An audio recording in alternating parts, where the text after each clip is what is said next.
Lagi tayong humahantong sa pag-aaway, problema'y lumalaki nang walang kamalay-malay. Di natin alam, walang kwenta pala ang bagay na pinag-aawayan at pinagkatalunan. Ngunit subalit datapwat, nandiyan pa rin ang pag-ibig natin na tapat. At kailanman ay hindi magbabago ito, sapagkat ako ang ibinigay ng Diyos sa'yo. Di ko maipangako na di ka masasaktan. Di ako perfecto tulad mo, ako'y tao lang.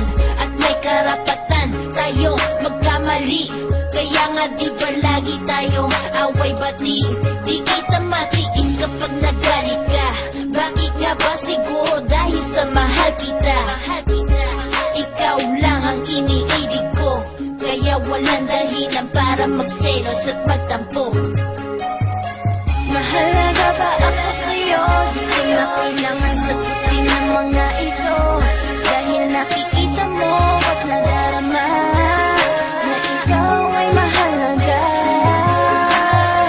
Mahal kita at alam mo yun, kahit may dumating na panahon na mag-aaway na naman tayo at may alitan na naman tayo.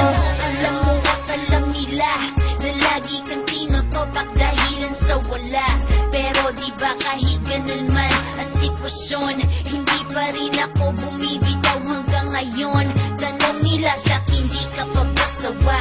Lagi na lang kayong ganyan, di ka pa padala. Sagot ko naman hindi, kasi mahal kita.